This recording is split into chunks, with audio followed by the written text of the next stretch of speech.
Hello and welcome to this final first look exploring session looking at the rare triumphs of love and fortune. Today we are looking at Act 5 and my word, there's been a lot of action occurred, especially in the last session. The last session was full of incident. The play started off in a relatively straightforward way. The gods, love, Venus, having a bit of an argument with Fortune about who was the more powerful, and Jupiter says, well, look, let's just torture some humans and find out, using them, as to see which of you has the more influence.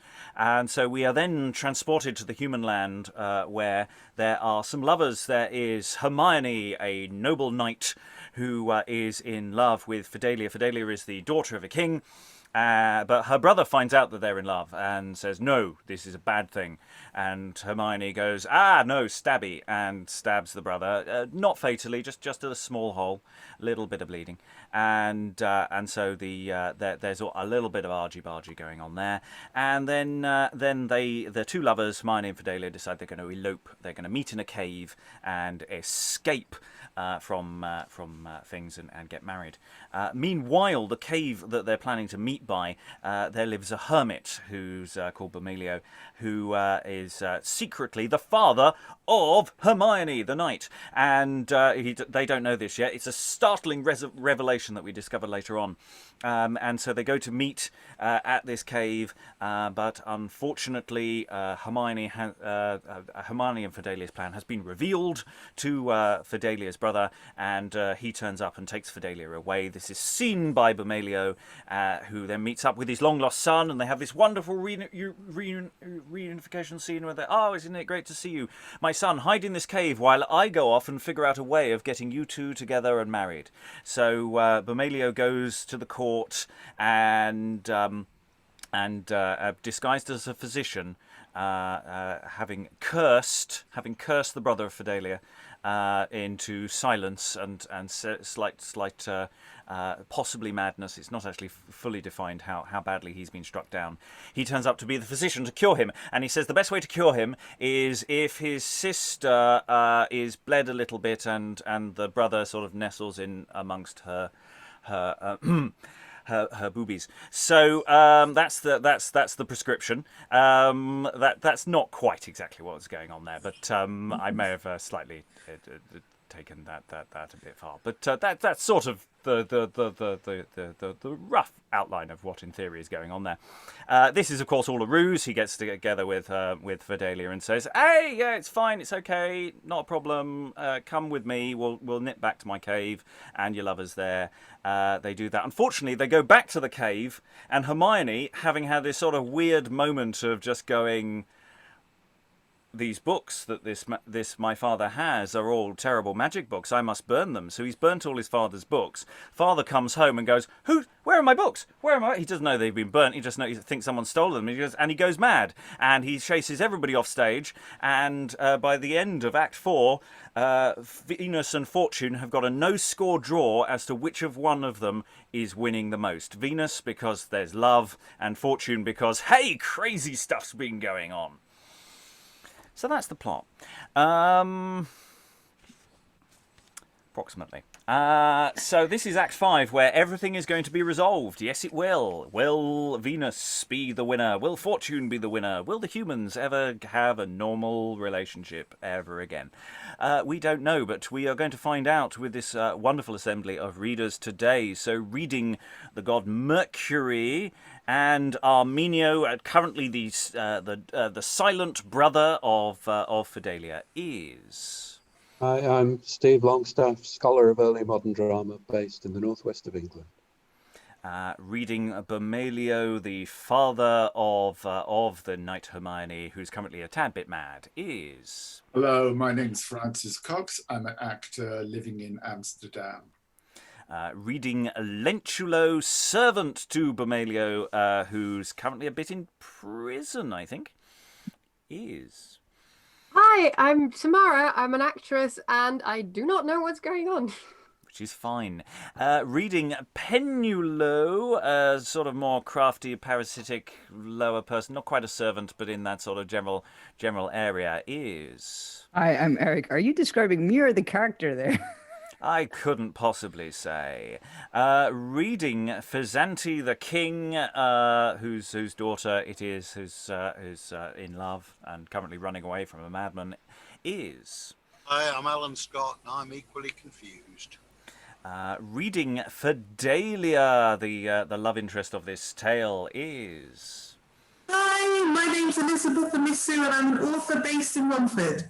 Reading the goddess Venus, about whom this power struggle is partly all about, is. Hello, I'm Sarah. I wasn't here for the first two parts. I have no clue, but I'm just going to go with it. Very wise, very wise. Reading, my spreadsheet's got very confused. Reading Hermione, and also slight doubling confusion possibly going on here. Fortune is. Briony Sparrow. I am a drama queen and online theatre addict from the East Midlands. And I've been here for the first two sessions, so I've kind of got an idea what's going on. Cheating! So we are now going to dive headfirst into Act 5. And we begin Act 5 with the entrance of Mercury.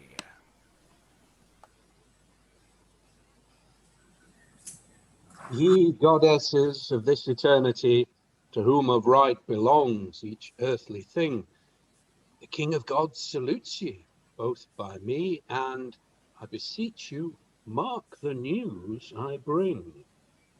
My father Jupiter, perceiving well what hath herein been done by each of you, and how ye still endeavour to excel, maintaining that whereon the quarrel grew, that is, the government of this estate, and unto whom the sovereignty shall fall, here therefore to conclude your long debate, lest your contention may be counted general, desires ye both, and so commands by me, ye stand to his conclusion of the cause. How say you, therefore? Will you now agree that malice may no longer right delude? Brother Mercury, as I have never been so obstinate or bent so frowardly, but that I could sometime relent the ill, a woman must a little have her will. So am I now resolved for to do whatso my father shall entreat me to. And all the world by me perceiveth well, of course, my fancy, favour, and my skill.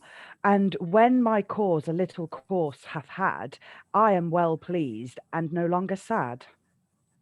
Then, thus our father Jupiter concludes, to lay the stroke of your unceasing strife, as heretofore betwixt these lovers twain ye have expressed your powers upon their life, so now he wills you to withhold your hands.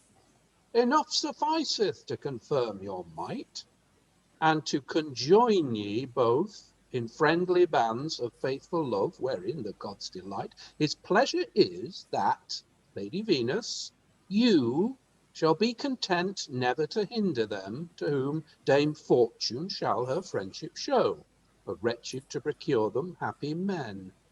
Nay, shall you, Fortune, once presume to take the credit of the honour in your hand. If Lady Venus do them quite forsake, you shall not seem in their defence to stand, but whomsoever one of you prefer, the other shall be subject unto her. For thus hath Jupiter determined now. I must and will subscribe my will to you. And I most gladly therefore thereof do allow. Whom fortune favours, I will not despise. Whom love rejects by me shall never rise. To this conclusion, do you both agree? For my part. And I most willingly. Then let your union be confirmed again by proper course, each one in his descent over mortal men and worldly things to reign by interchange, as Jupiter hath meant. And friendly Fortune, let me entreat alone, sith by your means these lovers hindered were, and now ye two are reconciled in one, you grant them grace, their honour up, to rear. Sweet Mercury, I give thee my consent. I will forthwith advance them to renown, and their destruction better to prevent. They shall relieve them that did throw them down. And I my gracious favour will bestow upon them all, according to desert. And I will help his frenzy ere I go, that bedlam up and down here plays his part. Enter Bomelio with Hermione and Fedelia with a cope and dagger. Hot wounds, ye whore, I am not for your diet. Hang, rascal, make a leg to me, or by God's blood I'll stab thee through. What the devil, and all my books be gone. O most accursed man, Bomelio, go hide thyself, go hang thyself, go hang. I'll hang the whore out of hand. And as for you, villain, stand, rascal, stand. Good father, hear me. Come, take us a rest. Yea, my sweet father, come, sleep upon my breast. Hark the whore. See what an impudent whore it is. Sleep, you whore? I'll sleep with you anon. Gog's blood, you whore, I'll hang you up. And he threatens her. Help, Hermione! Good father, let her alone. Come, let us go. Enter Mercury invisible. Now, with my music, I'll recure his woe. And music plays. Hark, my heart. Pipes, fiddles, oh brave. I shall have my books again. And stage direction probably dance about. Robin Hood is a good knave. Come, Bess, let's go to sleep. Come, Bess, together. Now will I charm him, that he shall not wake until he be relieved in this place. Then take her blood and cast it on this break, and therewithal besprinkle all his face, and he shall be restored to his sense. His health and memory, as heretofore, do this, for I must now depart from thence, and so your sorrows shall increase no more. Fedelia, what hast thou heard, my dear? O comfortable words, were they but true! If any god or goddess be so near, vouchsafe of pity on our pains to rue. Delude not with feigned fantasy the wretched minds of men in misery. Alas, Hermione, let us not feed and flatter ourselves with any good surmise. We are too much accursed so to speed, or any hope thereof for to devise. Resolve yourself, dear friend, another way, and let us never look for happy day. And before we have the entrance of most of the rest of the cast, I think we should just pause there. So we've got reconciliation between Venus and Fortune here. Mercury bringing her down the message from on high. Oi, stop. Thank you. And broadly speaking, says let's you've tortured the humans long enough. Now that you're in agreement, maybe the bad things can stop. So that's nice to see the madness being taken out of Bomelio there. It's interesting seeing these people trying to manage him in his current condition. So yeah, thoughts from the room about this sense of tidification of where we are after all the chaos and the confusion earlier. Elizabeth. Really snappy. Like, I'm really liking some of these characters. And I thought it was like quite energetic for an Act 5, because usually by the time we get to Act 5, things slow down. But in this one, the pace is being kept up. Yeah, it's not like we're having lengthy lead up to reconciliation. There's a few reasonably long speeches, but no, let's resolve everything. Let's start resolving things. Things are being resolved. So it is tidying up Act 5 really quite quickly. Briony. I don't know. I just found that a little bit anticlimactic after the previous ones. I know it's Act 5 and they've got to tie it up at some point, but it was just like boom, shake hands, done. We're friends. Go tell them to stop fighting. I'm just wondering whether actually there shouldn't be a brief interval between Act 4 and 5, and Mercury runs on with a whistle and a red card, and just says, and just, you know, there's actually a moment. This probably how I'd stage it. That's how I think. I think Venus and Fortune have a big Barney at the end of Act 4, with the entering in triumph, and that the Mercury comes on as a referee. But yes, I do see what you mean. It's like we want more fighty. We want more expansion of this conflict between gods and humans and things. Everyone else, do others agree, disagree? Thoughts in the room? Eric? I was just going to say that probably means that Jupiter is doubling as someone else because he doesn't appear here. Yes, the absence of Jupiter does suggest that, yes, the demarcation of gods and humans is very, very strict.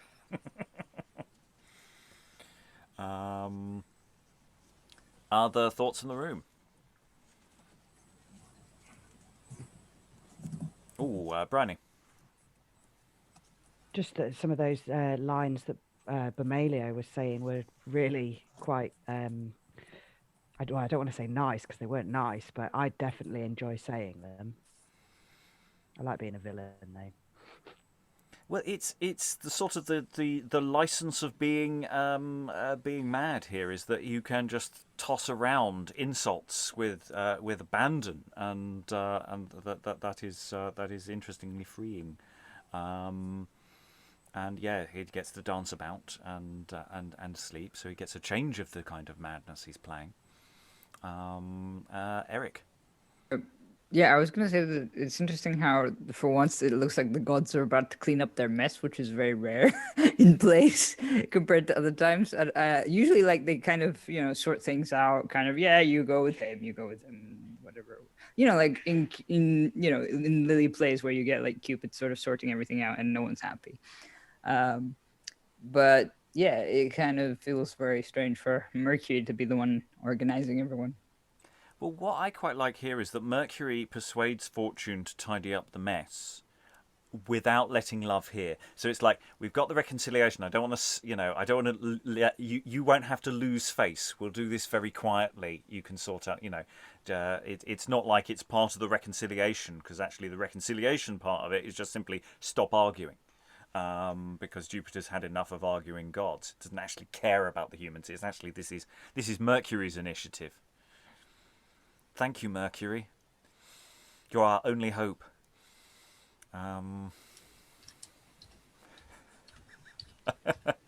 Eric. It's very Godfather-y, sort of like, yes, we will have this agreement, and like, no shooting on the grounds or something. So but very sort of behind the back of other, you know, you're not going to lose face if you do that. Yeah. Stephen. Yeah, I was wondering about the Mercury thing as well, and if you're kind of connecting with these characters, which is not always the easiest thing to do, then you will be feeling a little bit sorry for them at this point, perhaps, and seeing really no good way out of it. So it's kind of, it reorders things, doesn't it? You know, technically this sort of conflict can just go on forever and ever, and humans are just being pushed around, especially as one of them's Fortune, which is kind of personification of fate or whatever it is. So it sort of makes me think back, you know, being a bit less dismissive, I suppose, of the characters than I have been. It's you know, I sort of retrofit that. Oh yeah, actually I do want things to be sorted out for them, and there really isn't a way for them to be sorted out unless you get a sort of Deus Ex sort of turning up and doing the sorting, you know. And there is something above Fortune as well. There's a kind of sense that the balance of the universe is not just two gods grinding to a halt and therefore, you know, balancing each other out, but there's some kind of thing above that, which is quite appropriate for a sort of comedy, really. And also, what I'm quite liking here is that, you know, Hermione goes, you know, oh, maybe the gods have solved my father's madness. Maybe everything's going to be fine. And Fedelia just goes, no, really, let's resolve ourselves to the fact that this world is terrible. So there's an interesting question of the emotional journey that they're going through from the previous scene, because she's just been chased around by this man for, however long since Act 4. So there is still a character journey going on here that's potentially interesting to play with. And given the way in which madness kind of strikes people down sometimes in these plays, that it's perfectly possible that divine intervention unstrikes them, and it arrives. We don't know how it arrives. We don't know how it bursts out, but maybe it just will go away again quickly. And the way it was said yesterday, Bomelio is mad in prose. The only part of the text that is, and it's like he's just had his filter switch turned off. He's just spouting verbiage that he is totally unlike him in the rest of the play. He's a totally different character when mad, or it seems to be. I mean, there might be clues that we've missed. Okay, we still got the rest of the scene to get through. So, Bomelio asleep, looks like he's maybe resolved and fine. Hermione and Fedelia, not sure which way the wind is blowing.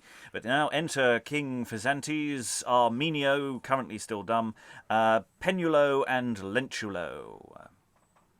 Thirst of hot revenge inflameth high desire, when malice kindleth so the minds of them that would aspire, that to enlarge their names they reck not to his despite, that overseeth all their work, their doings to requite. Mark then what followeth, when princes ye provoke, the deeper and the larger wound, the longest the stroke. And this hath moved me to leave my court a while, to be content in sweat of brows, in trouble, pain and toil, to seek out wretches, them that have abused me so, and to reward their villainy according ere we go. May it please your honour, it's excellent done. Gog's blood, and I were a prince, and had such a noble son that should be so highly abused as he hath been, would I put it up? No, by his wounds I would never lin, till I had made such a mingle-mangle upon their nose, that their skin should serve to make me a doubtlet and a pair of hose. What? You would not? In faith, you look not with the face. When you have the skin, sir, what will you do with the case? But, Master Prince, since you are come to this travailation, I'll bring you to my old master's convoculation, where he hides himself when I ran away. It's not far within these woods. How think you, sir, I pray? Lead on the way, and I will follow thee. Why, then, come on, my valiant hearts, march on and follow me. But I'll make this bargain first. Hear you me what I say? When I come home, you shall not let my master beat me for running away. He shall not, I warrant thee. Why then, my noble youths of oak, pluck up your hearts with me. Will you come, sir? Aye, come on, now in faith, keep in order you thereby. We shall find her in faith, Master Prince, anon, I know, and then I'll trounce him for running away with another man's wife, I trow. Stand, sir. Who lives a sunning yonder? Can you tell? It's a bagger with a rogue. It's my daughter, I see full well.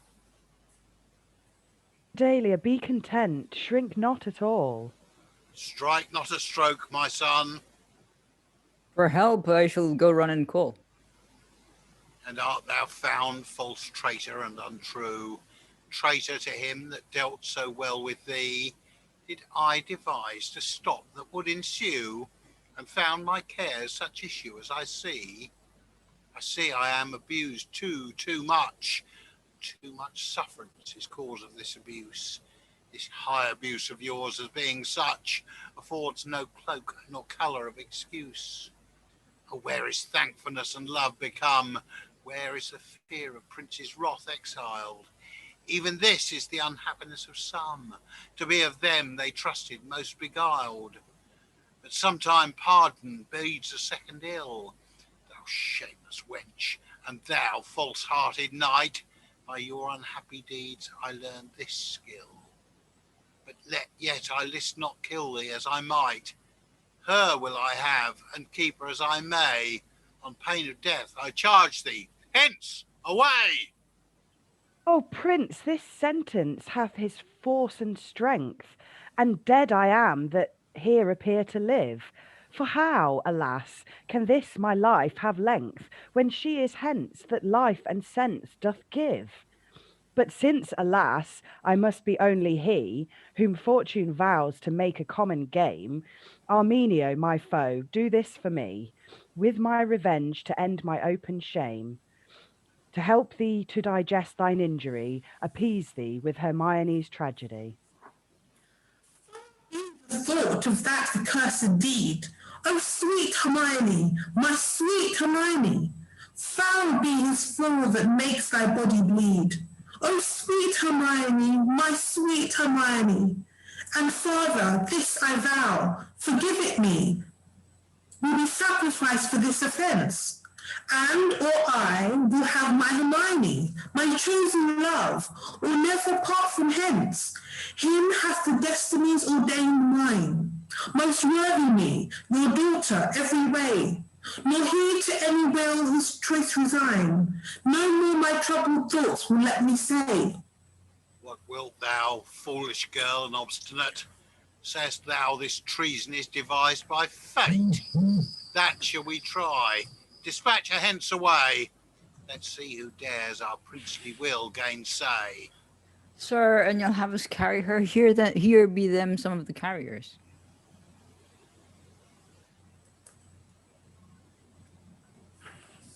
And you'll have us marry her. Here be them come of the marriers.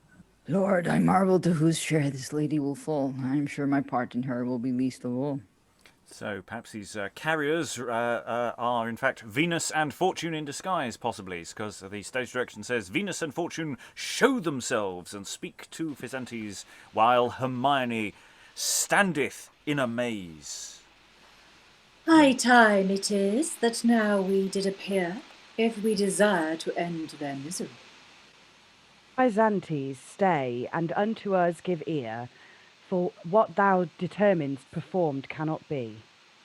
Dread goddess, whatsoever of this place, if I herein have disobeyed thy grace, a favour grant for to remit the same. Let me not suffer undeserved blame. Phizanties, stand up. Be of good cheer. None but thy friends are met together here. Thy friends, though goddesses in other things, yet into change and alteration brings. And now, whereas you seek in what you can to let your child to marry with this man, know that it is the pleasure of our will that they together be conjoined still. For 'tis not so. He is not born so base as you esteem, but of a noble race. His father is the good Bomelio, that sleepeth here, oppressed with woe, whom Phalaris thy father, on a false report, in wrath and anger banished his court. But this is he, to whom thou wishest oft good, and this his son, born of a noble blood. Think it no scorn to thee or thine hereafter to have his son espoused to thy daughter. Right gracious goddess, if this be true indeed, as I believe, because from you it doth proceed, then pardon me, for had I known it so, his son had never tasted of his woe, in witting of his lineage till this time, not presumed sprung of a noble line.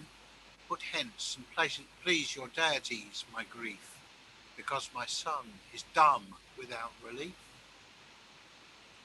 If fate, sir, thou and I may hold our peace, with their leave, for none but wise men speak here, I perceive.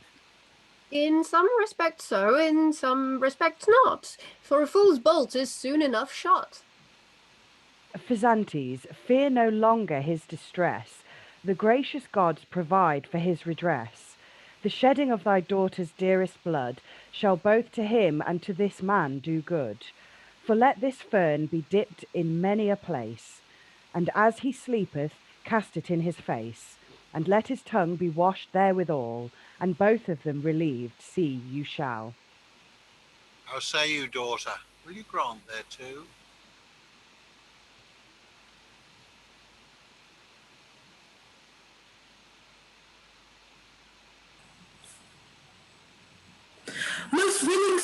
Sir, if you vouchsafe to do but this request, which I most humbly pray, then I may be Hermione's for aye.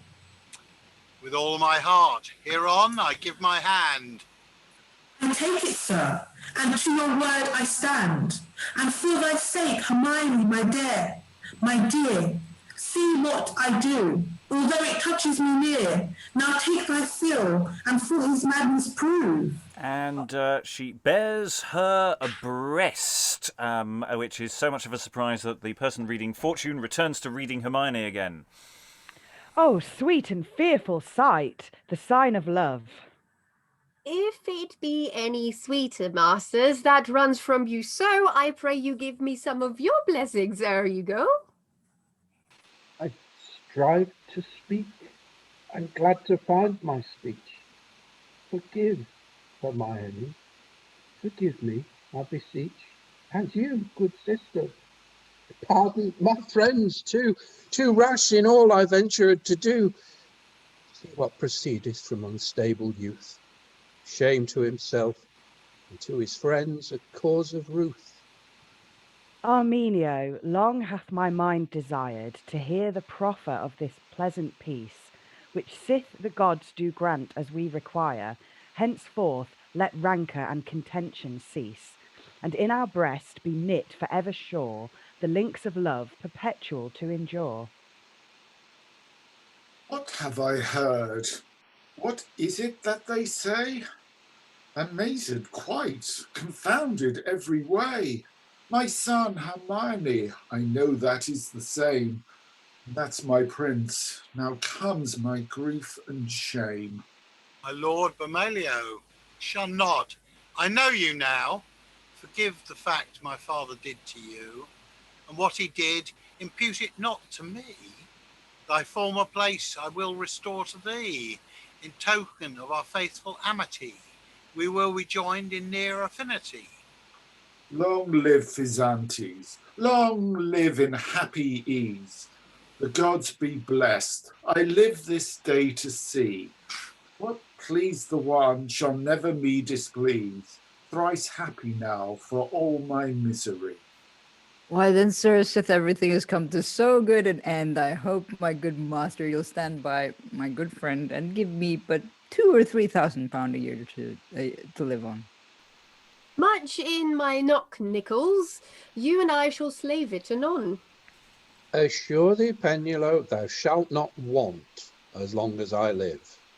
Why then, master, mine old master, I pray you forgive your old runaway.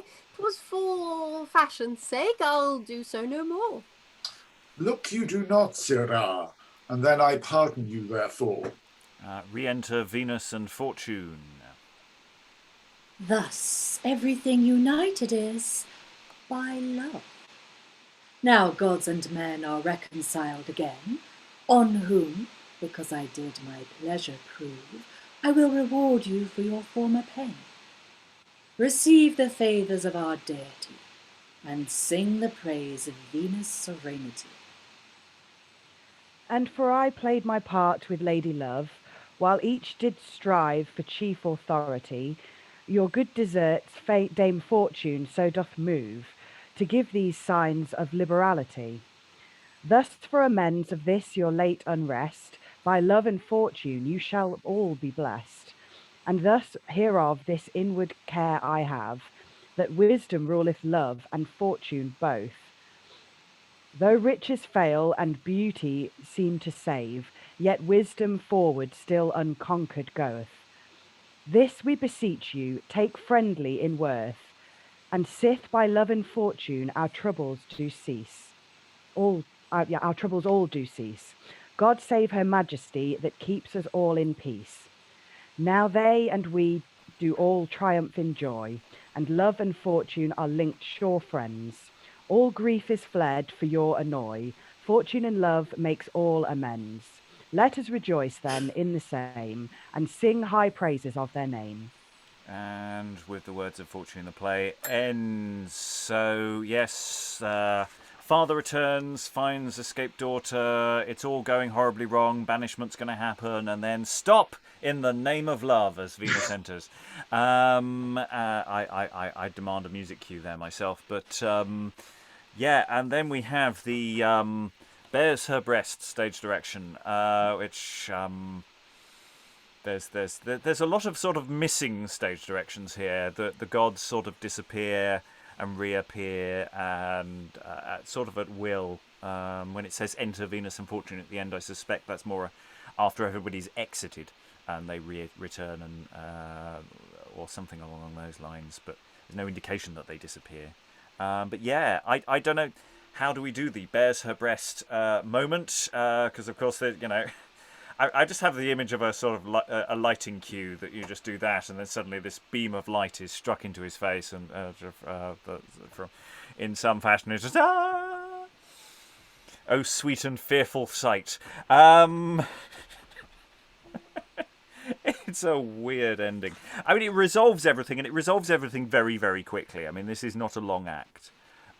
It tidies up all the loose ends. It sort of just goes in, gets it done. I like the fact the servant at the end just goes, yeah, and some money. Everyone's happy. Would you like to give me some money? And so that's quite nice. So yeah, thoughts about the closing of the play. Who wants to leap in? Briony. This is probably not the moral that I should have taken away from this, but I think it's just confirmed to me that most problems can be solved by getting your tits out. And that is that. Yes, and that's where we leave this session. Thank you very much, and goodbye. No, didn't think you were going to be saying that when you got up this morning, Stephen. It was a boy, though, wasn't it? So I wonder what people actually saw. I mean, it is quite an interesting question, I think, to the extent to which what sort of bearing your breast might mean in terms of the clothing of the time and this, how much skin there actually was and what people would have made of that.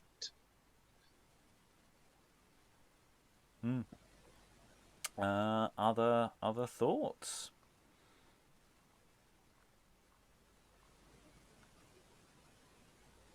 We're all just struck dumb by it all. I mean, a fair number of the people in the room were not here earlier in the week, so they don't really know where to compare this with.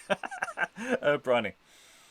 Promise it's not about boobs this time. I think, yeah, apart from the boobs, then that act was a big anticlimax for me.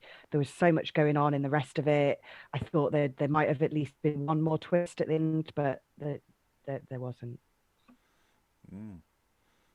Those who've been here for the week, are you feeling the anticlimax, or is the anticlimax an element of just the fact that we've had 24 hours since we were last here, and it's actually in the flow of things? It's fine. That's probably a question for the second look. Stephen, then Alan. I wonder if the sort of anticlimactic nature of it is something to do with it being, conceived of as a court performance. So it's part of the Christmas celebrations. And I wonder if that might sort of push companies and writers in particular directions, particularly, the idea, I suppose, of sort of all-wise monarch sorting everything all out at the end. I wonder how many plays like this there are in the public theatres. So, perhaps it's something to do with context, and particularly the context of the sort of thing at this point in time they would put on as kind of royal entertainments. We do know that they spent a reasonable amount of money in terms of specifically for the court performance, in terms of making it look nice. We've got some hints of the kind of setting that they had in place, and some of the elements that they had there. So it definitely looked good, and perhaps looked better than if it's on tour. And whether there are fundamental differences between this as a performance text at court and whether the company does something slightly different when they are taking it out. I mean, or more importantly, doing it before they get to court. So, because of course, in theory, all performance is the rehearsal before you take it to court. That's the excuse for doing drama, is that it's all a rehearsal before you take it to the Queen, so that it's the best show that you've got. Alan? I must admit, I find it somewhat unsatisfactory as an ending, because it seems to be back in a riff that we've seen several times before of, oh, well, it'll all turn out all right because they're actually all sons of noblemen, or, they're all the posh kids, so it will all come out all right. I'm not finding it anticlimactic because, in a sense, if you think of it, it's partly the problem of calling it the fifth act. It's the final scene, I think, is a better way of putting it, because Act 4 is incredibly long in comparison with this. It's maybe twice as long. We have all this sustained action, and then we close it quite quickly. So I sort of see that we've reached the dramatic, we've reached climax, and this is all just the loose ends that are done relatively quickly. But I do take the point of the anticlimax quality to it.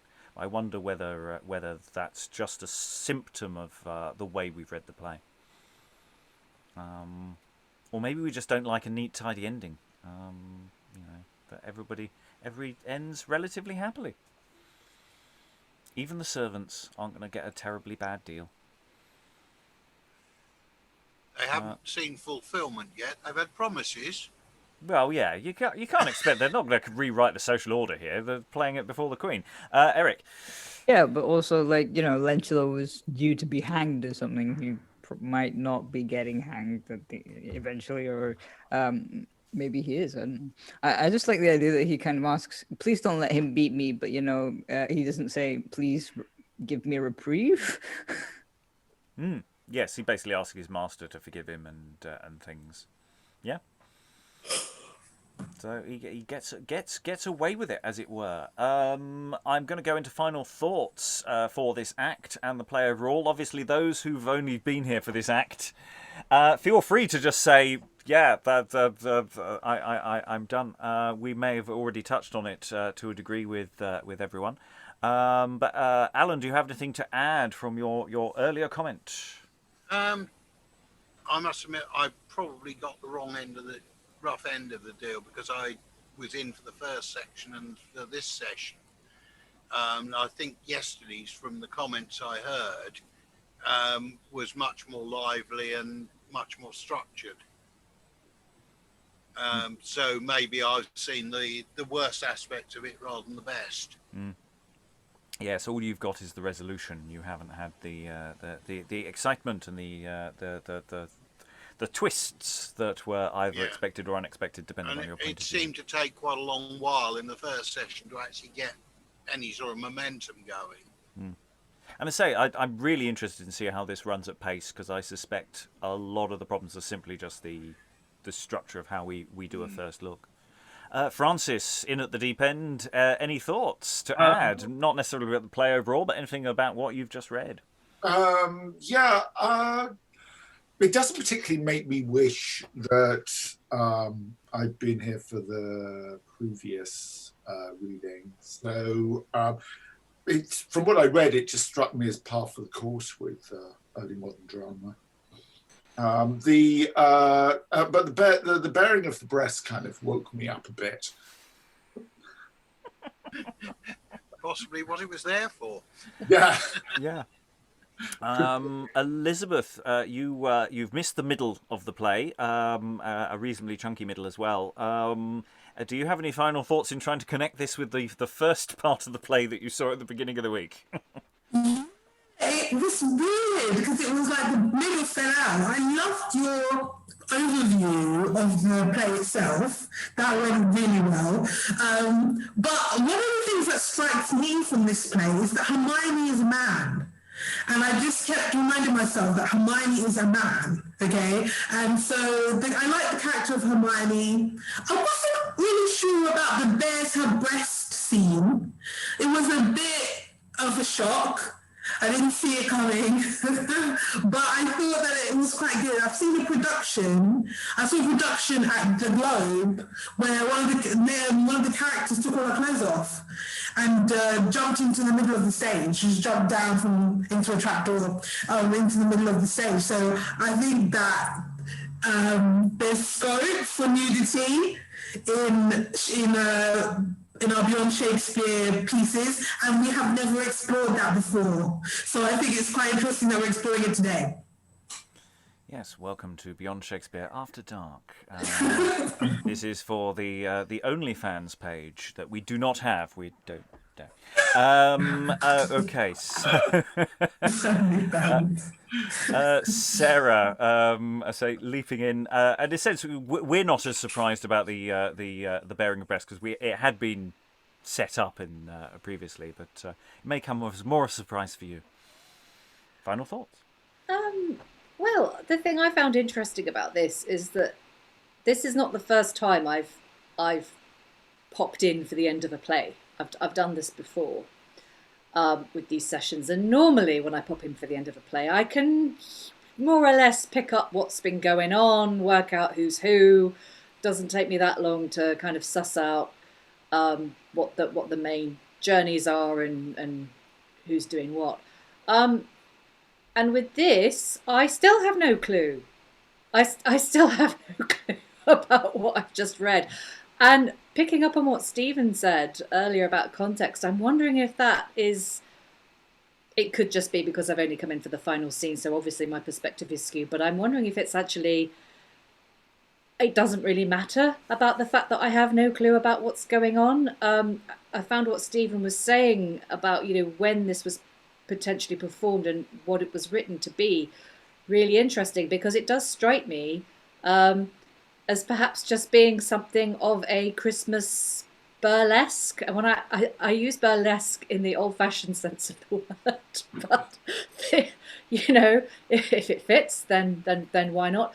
I can imagine this being the kind of thing where everybody's at the court for Christmas. Maybe a few people have turned up who haven't seen each other for a while, so they're chatting and catching up. The mead is flowing or whatever it is they're drinking.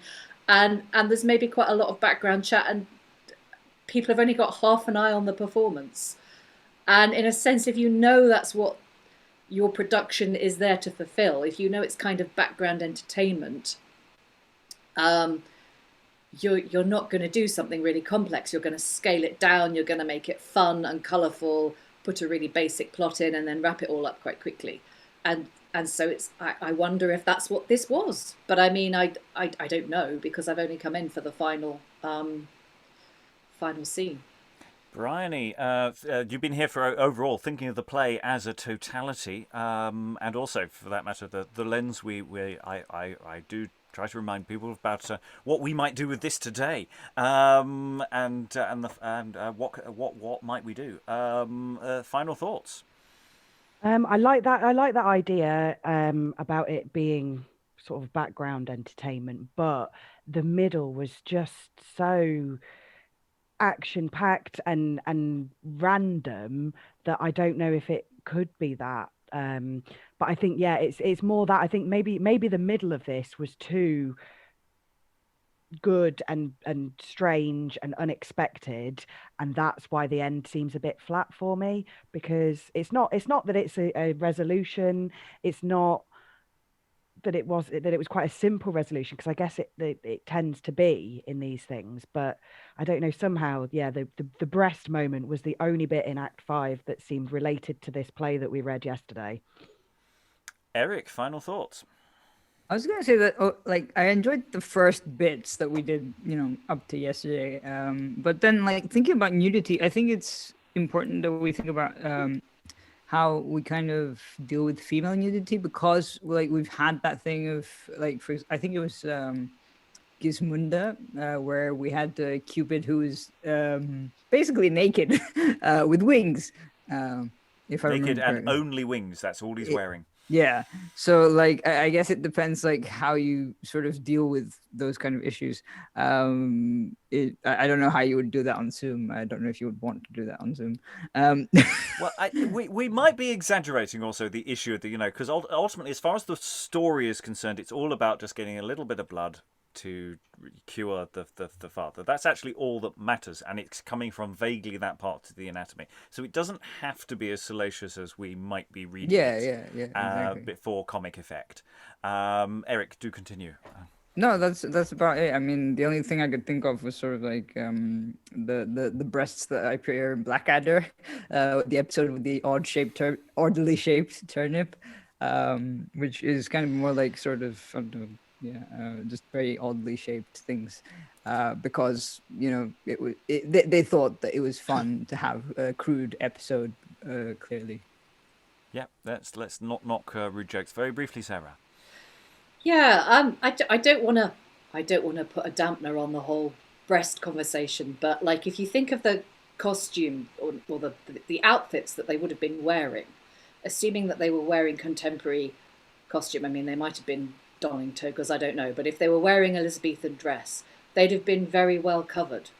A lot of them, they'd have had ruffs and I assume and what have you up to the neck. So to bare your breast in that context is kind of, you can create a sort of frisson with just by literally exposing your skin. So I mean, I'm really wrapped up today. If I lift my scarf up and pull my t-shirt down, it's like, oh God, there's my skin. Wow, that was unexpected. I mean, it doesn't necessarily mean she was getting her tits out because it's all like contextual. So I think it's like if you'd been a Regency woman who'd lifted her skirt to the knee, everybody would have had the vapors, so there's probably like context that we should allow for here. Yes, and I think for the viewers at home, we need to put a rating on this video now, because the explicit content that we're producing here is possibly beyond what YouTube is going to allow. Filters will come down, we'll get cancelled, it'll be awful. Stephen, final thoughts. I am going to be talking about the breast, I'm afraid. Before I get onto that, I like this play. I enjoyed it. I think it zipped along enough. I agree with Rob. I think it's maybe worth a second look. There's some great comedy business in there. Okay, so I think this is linked to the iconography of the Queen, because in medieval and early modern iconography, that is what pictures mean. We have the pelican, and the pelican was thought to feed its young by pecking at its own breast and producing blood, which it then fed to its young. And this is an emblem that Elizabeth uses for herself as she does the phoenix. In fact, she goes to the extent of having a brooch made depicting a pelican with drops of blood from its breast.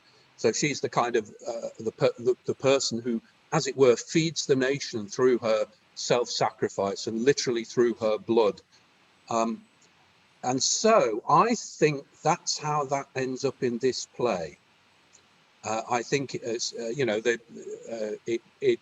gives it perhaps a little bit more of a court setting, but to be played in front of the Queen, it's a callback, or whatever you want to call it, to the way that Elizabeth used to like to present herself. So I think there's kind of layers there. I agree with Sarah's point about, rip your ruff off and there's a bit of throat showing, for the lads, as it were. But I don't know. We are perhaps, if we think about bird anatomy, we don't need to be so breasty about it. Look at me. Look what I'm doing. We don't need to be so breasty about it, he says, sitting on his hands. So there we are. I don't think you need to know this to enjoy the play, but I think it does make sense of what people do seem to be finding a little bit weird. Yeah, no, I'm liking that very much. Tamara, Pelican or not? Any final thoughts? Say coming in at the deep end, having had no prior for this. I'm still confused. I did enjoy reading Lentulo. I had to quickly check what my name was, but I enjoyed the word playing clown. Sorry, my mail program keeps opening. Anyway, so I enjoyed that glimpse of that character. I'm sure you guys had much more fun with him. And I'm basically just curious of the rest of the play, because to me it felt like it wasn't even the deep end. It was like literally at the end. Yeah, I mean that's the thing is in a sense it's just that final tying up of loose ends moment really. But yes, there is more good Lentulo business, and also some very confusing Lentulo business that we really need to dive into. There's at least one scene we don't really know what the joke is. But yes, I have to say I'm putting this in the quite silly, quite fun pile of plays that we now actually have quite a decent roster of. So I'm quite looking forward to coming back to this one for a fun session. Levels of nudity to be discussed. In advance, very briefly, Eric, before I close the session. So is this going in the sort of trees and caves pile of the plays?